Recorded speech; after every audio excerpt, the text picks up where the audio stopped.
It might help if I unmute myself. It's been that kind of day, huh? Oh my goodness.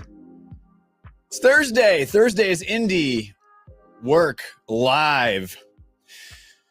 Thank you all for joining us. Thank you for your support of Indie Agency News. To our members, thank you so much for joining the mission.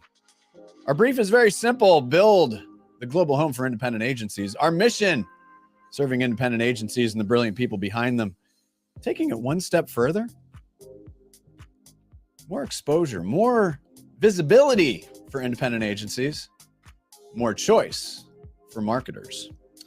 I'm Doug Zanger, editor-in-chief and founder of this little schmutz. A little bit of a background on me to contextualize why we do the work thing. During my stints at Adweek and at the Drum, and by the way, just real quick, we want you to support the trades. Yes, we want you to support us as members, but we want you to support Adweek, Ad Age, the Drum, Campaign, Fast Company. You know, Jeff Beer's up there in Canada. He's like tucked away in Canada, not even Toronto, Canada, not even Ontario. He's in a different province altogether. We want you to support him. Wall Street Journal, some of whom I worked with for years and absolutely adore. So support everybody, but we do appreciate your support. So I was a creativity editor and obviously an agency's editor, but I did, dig into a lot of creative work, and I love getting nerdy about the work. And there are just times when I'd write these articles and maybe not get as much into the nuts and bolts and into the weeds of the creative as I would have liked. And so this is part of that, where I love digging in to the work, digging into the thinking, because a couple of things. Number one, it allows us to celebrate the work. But secondly, it allows marketers and CMOs to understand the thinking of independent agencies. It's just like, maybe give them a call. All right, we're going down to one of our newest members. We're going down to Greenville, Greenville, South Carolina. Matt Ferebee, founder and chief creative officer of Ferebee Lane. First of all, thank you for your support. We really appreciate you being members. Absolutely. Glad to be a part of something new and fresh. Well, speaking of fresh, that's what you call a professional broadcast segue. We're going to talk about peaches. Look at that. And I love this. So our friend Dan Prince, who you work with, was great in telling the story. He said, Ferebee Lane did this thing, and he explained it to me. I said, oh my gosh, that's so good. And such a great idea. And to be able to use data in a way that is, and this idea of scarcity, and we'll get into this in a second. But what I'd like to do first is I want to play this short video to contextualize the conversation. And I want everyone to take a look at it, because I think you'll understand where we're going to go with this, but I think this is really helpful. So let's show this real quick.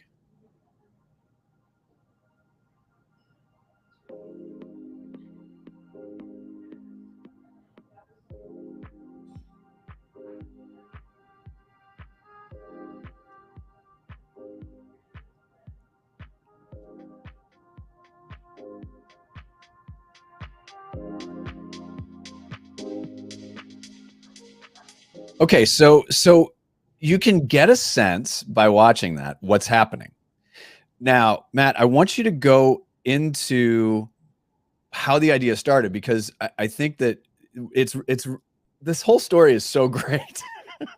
So I want you to start from the beginning as to what the issue was, what the problem was for Pearson Farm, and for the crop at that time as well, because there is a macro element to this as well. So I want you to dig into this a little bit.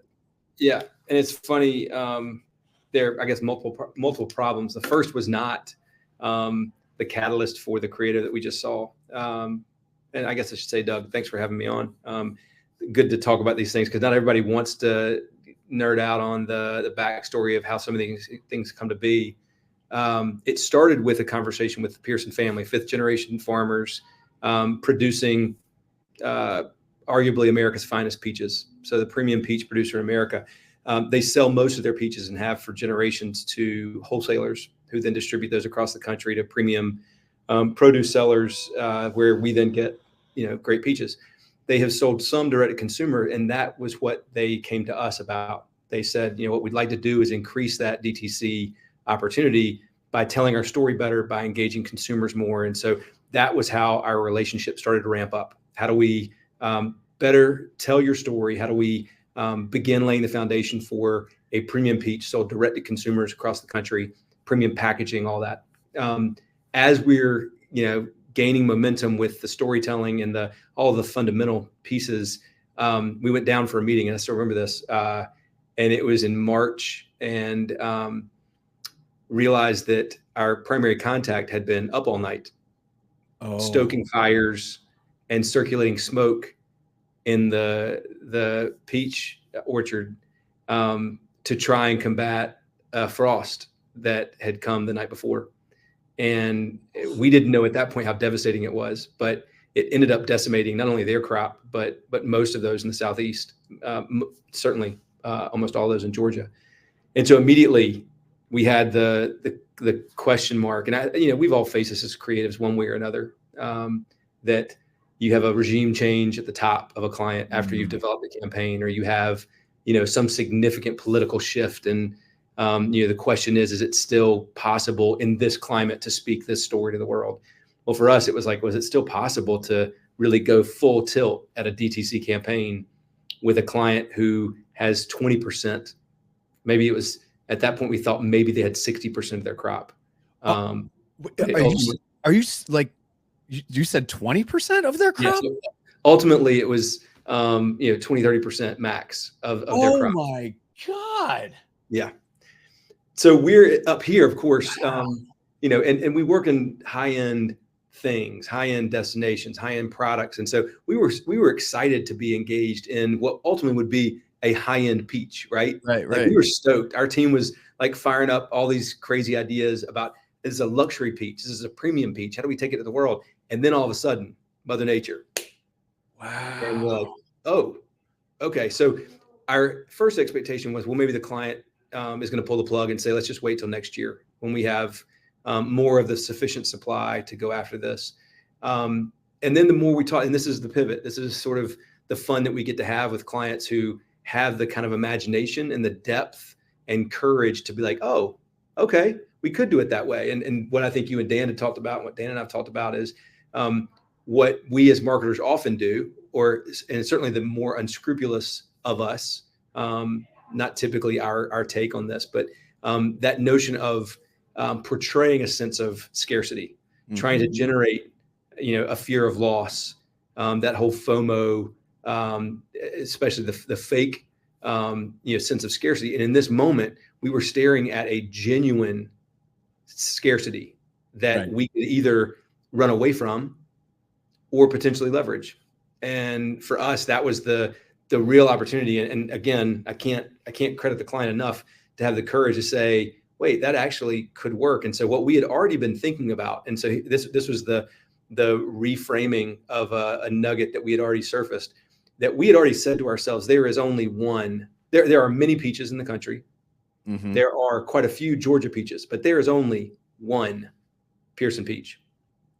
Right. And so we leveraged that idea, flipped it into this more practical and I'll say basic idea of there will actually only be one, and much faster than in years past because we have so many fewer peaches. And so we then started digging into that and say, well, what if we embrace the scarcity? What if we leveraged what Mother Nature gave us and we told the world that there is only one Pearson peach, and this year we will get to that last one much, much faster. And so with that began developing a creative platform. As you can imagine, with fewer peaches to sell, the budget got constrained. Sure. And so then it was like, all right, what do we do? How do we work this? And what, again, I would not have anticipated when this all began, what was going to be a more of a modern DTC approach, akin to what we all have seen over the last 5 or 10 years with that wave of direct to consumer activity, became more of a grassroots expression of a farm family announcing this upheaval in their crop, but also using it to really celebrate the rare, wonderful produce that they tend and raise on their farm. And so with that, we started the ball rolling and put together an integrated campaign that did things as the outdoor that you shared was sort of a capstone on a lot of the work that we did with that countdown, again, even embracing that sense of scarcity. And so we pushed that to say, how far can we go? Well, let's actually count it down. And we put it on Peachtree in Atlanta and, had a countdown. We had news crews who, caught wind of it and came to the farm. And, but we also did things like sent out a 2-page letter from the family just announcing, hey, here's what's going on. If you want them this year, you might have to line up. Here's how it went down. Here's how Lawton was in the field, stoking those fires, creating that plume of smoke to protect the young peach blossoms. And unfortunately, weren't able to protect them all. But what we know is that in doing so, he was able to save, a reasonable amount. And we would be delighted to sell those to our friends. And so, I mean, the pace and velocity and outpouring of interest, you can just imagine the momentum that started to pick up. And then on social media, where they'd been a little dormant for a while. We had we opened our opening salvo was a peach. That's it on the screen, a peach and a solid block of ice. Yep. And instead of hiding the fact that, we had a few rounds with Mother Nature, we just said, this is what's going on. Yeah. Jack Frost came at us and, we were able to save some, but not all. And in doing so, I think really created a backdrop as we started to dig into this, and the family saw, I think the genuine interest on our part to tell their story well, is that now these dire moments and the sort of gut punch of that frost, which is part and parcel to the farming endeavor, let us tell their story and let us remind people the luxury of their peach, of these beautifully produced, non-commoditized things. The luxury is that they won't always be there. The luxury is that they are fleeting and fickle, and that's what you get with great produce. And I think that was kind of a fun thing to pick at, is sort of take that and unwrap it a little bit. And we launched with the social, staying very transparent with everybody about it, and then really embrace that notion of a countdown. And but all which wonderfully still went back into the brief. The idea of there is only one Pearson peach. It's still laddered up to that idea. Yeah, and so a few things. So number one, the people out here at Mary Hill in Washington, there may be a peach battle this year. So we may bring it. Okay, bring it. I feel confident to back our people. Oregon. Yeah, fine. I'm just keeping it for the home team out here in the Pacific Northwest. They appreciate you. Right. And so, this other thought that crossed my mind. So I worked for a Japanese company for 3 years, and this is more, I'm curious about what the thinking was related to luxury. And so let's just say everything was moving as usual with the crop. So in Japan, products just are packaged really well. They're revered. Luxury is really, really important. And in Japanese culture, that's common, right? You'll pay $7 for a peach. Nobody bats an eye. And I'm curious though, what the thinking was. So the scenario being, yep, it's business as usual, great crop. What were you thinking creatively? And it struck me with Japanese culture, because there is this level of reverence in what you're talking about. And I like the fact that you're talking about taking it out of commoditization, because a lot of things do get commoditized. And will I spend more for a Mary Hill peach out here? Yeah, of course I will. Yeah. Will I spend more for X, when the berries come out and, all the things, so the answer is yes, but I'm curious about where creatively, you don't have to divulge, everything, but I'm curious about what the mindset was, because we know all of a sudden you had to pivot, but leading up to that, what was the thinking in making this become really luxury and appealing? Yeah. Well, a couple things to admit. I'm a South Carolinian. We have peaches. Yes, you do. As you have represented for your home team, I have to at least acknowledge that. Unfortunately, some of my experience with peaches was more volume than Right. luxury. And I think understanding the little, basket of peaches that I might have grown up around, and then having an exalted peach. It's no different than the work we do in high-end hospitality and high-end cookware and furniture, where you've stayed in a hotel, but once you've stayed at Blackberry Farm, then then you know what it means to be in a place of exalted hospitality, of exceptional care and support and service. And so I think the same is true of the peach, which that's something that getting our team's head around it was, to your point about a culture that has a reverence for something, like in Japan with regard to those cherished things.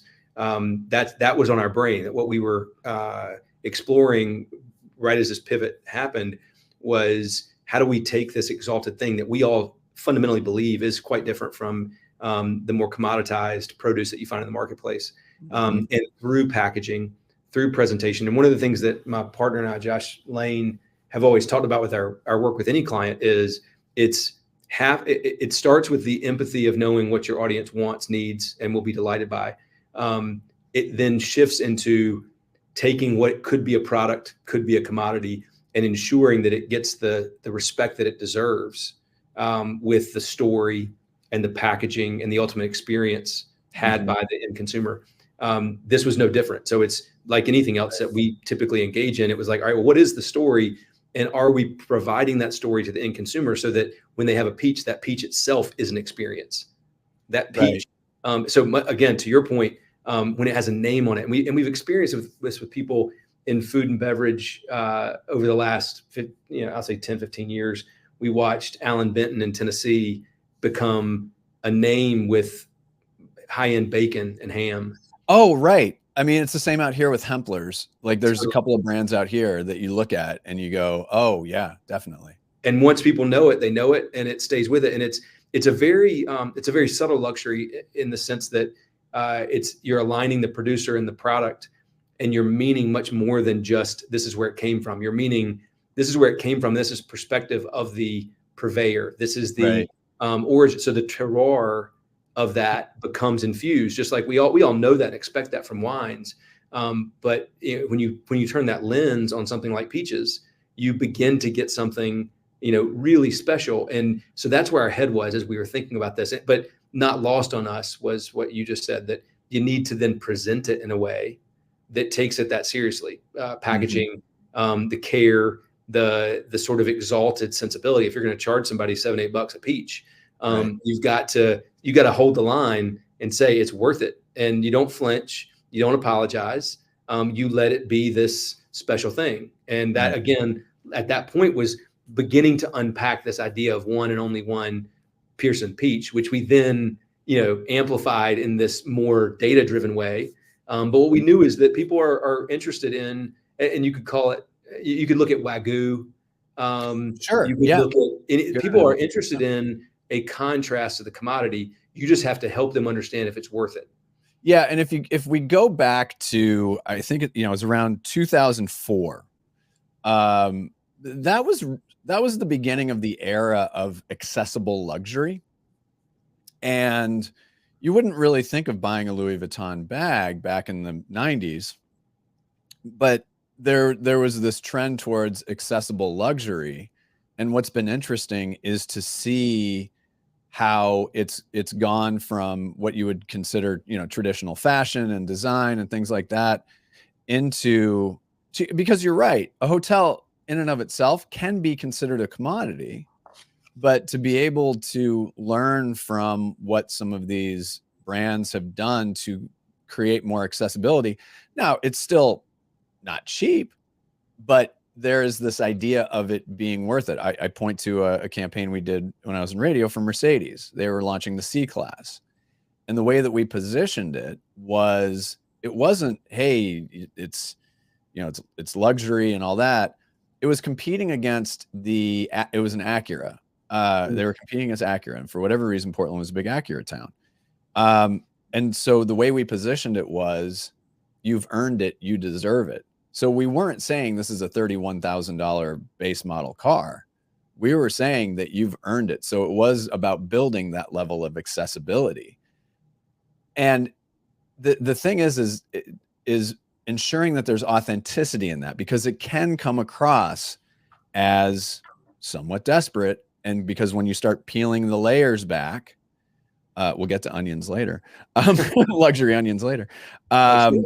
But you know, that's really an important thing to ensure that there's, and listen, I'll throw the A word out, authenticity. But once people see like, okay, this is the real deal, they'll always go to that. Yeah, it's a much better A word than I thought you might have conjured up. So that's good, Doug. Okay. Yeah, I thought maybe you were going to assess my sensibilities. No, it's funny to me. Luxury can be batted around by a lot of people for a lot of reasons.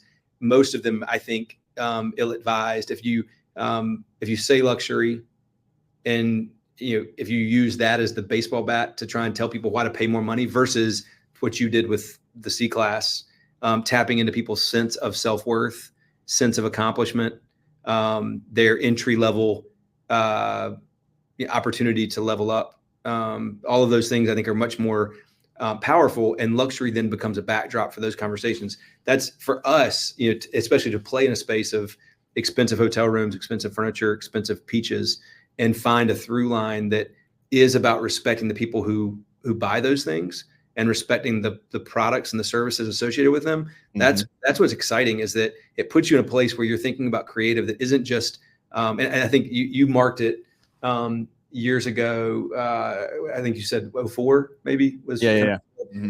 I would say even if you look at the 90s, late 80s, 90s, with the rise of German imports and what we would have watched, there was a bully system of luxury. You had, if you played golf, you had to play with Callaway. If you wanted an import German automobile, it had to be a Mercedes or a BMW. If you wanted to dress like that, was you had very few choices. Rolex was what you had on your wrist. If you made it, that was the luxury move. And I think what we found is that everything got more nuanced. And in those nuances, the opportunity to speak to connoisseurs.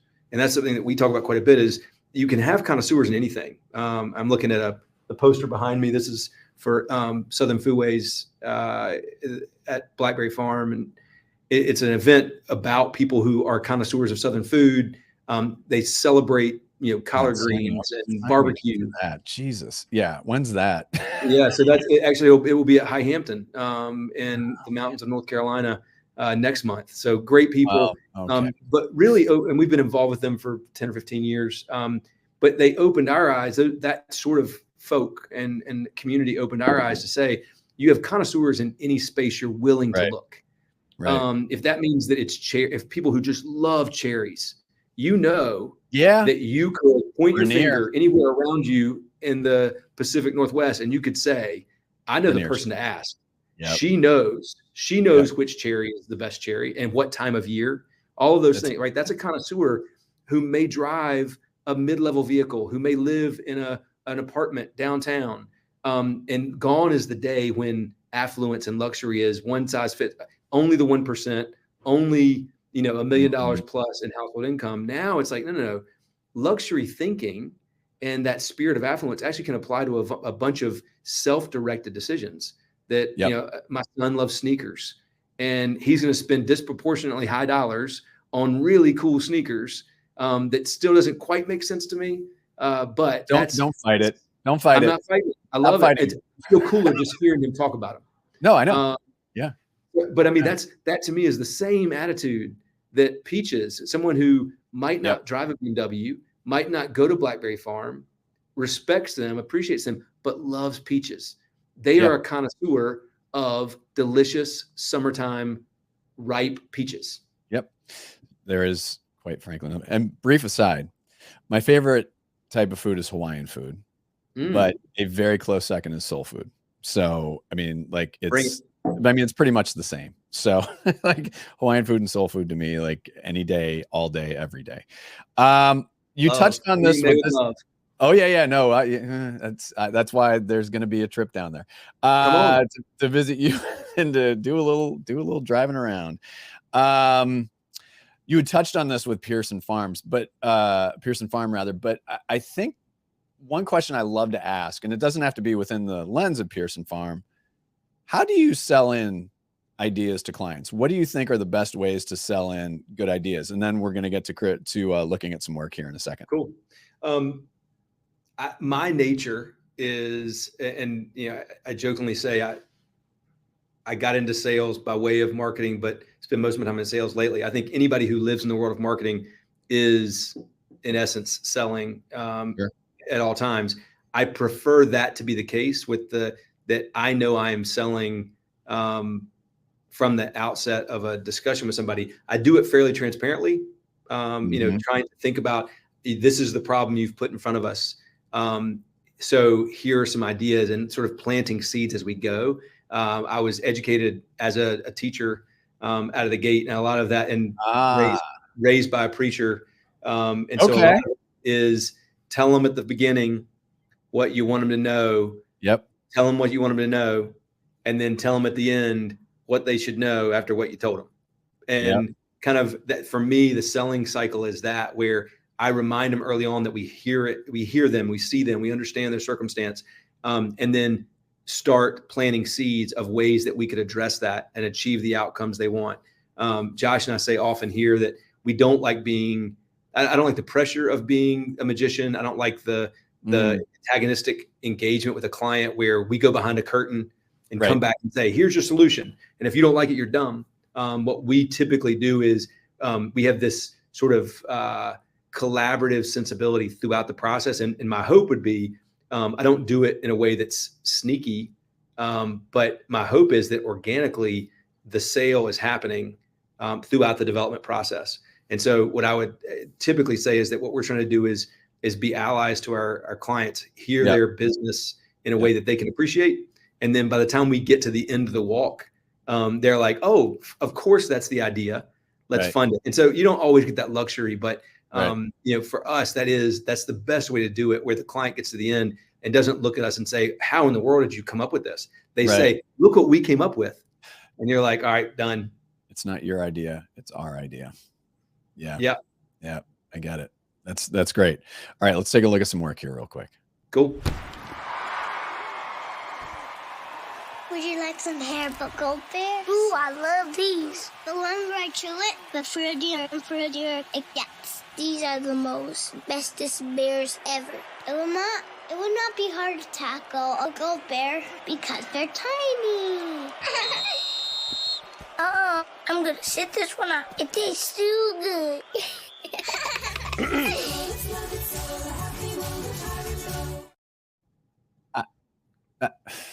Okay, so that's from Quiet Storm in London.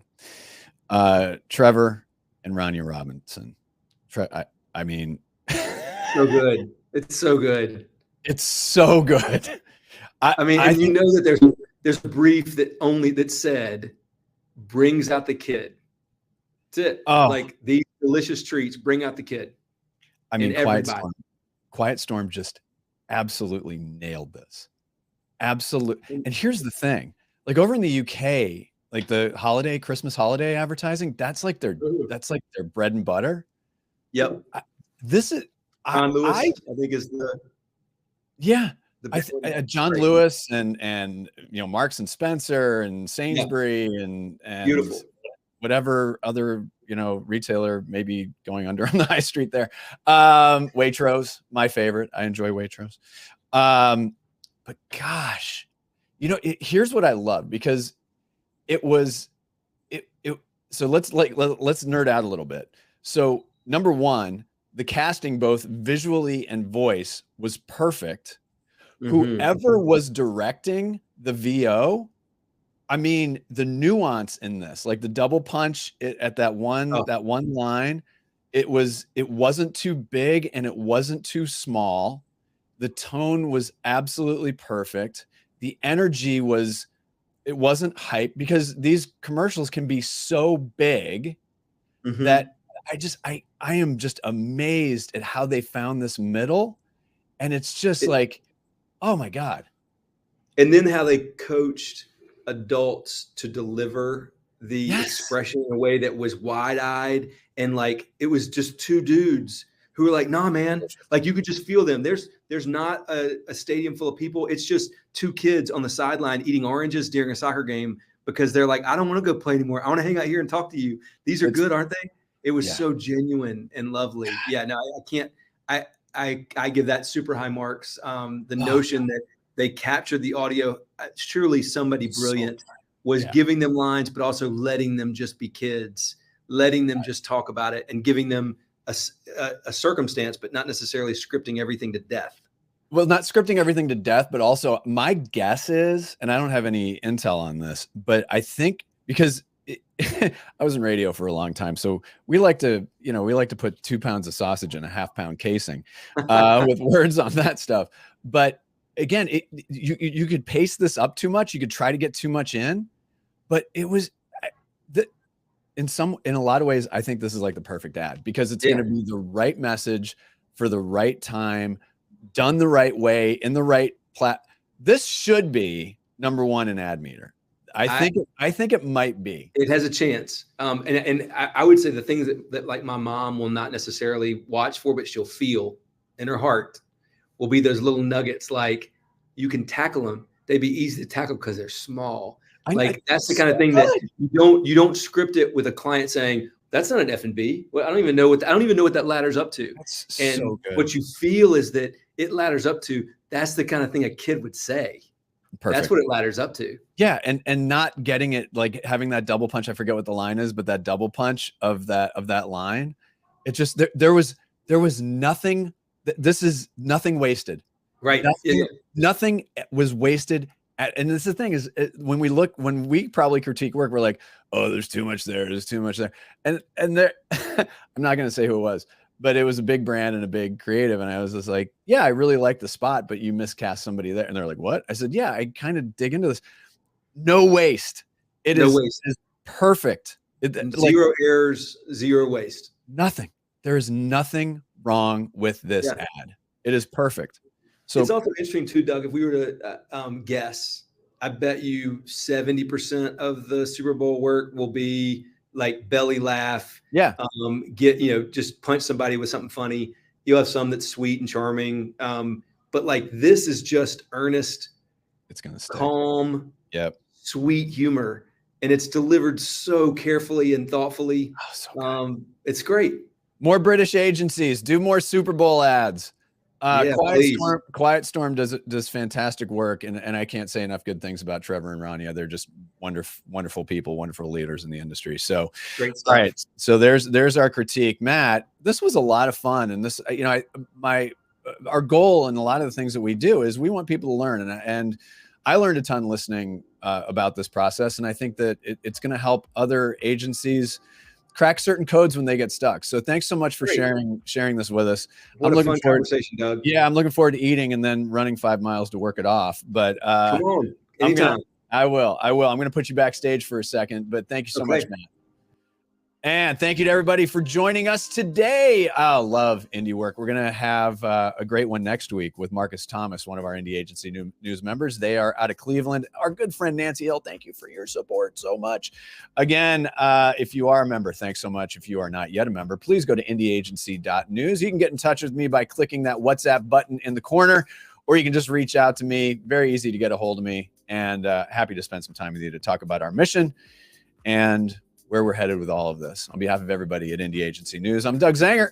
We'll see you next time.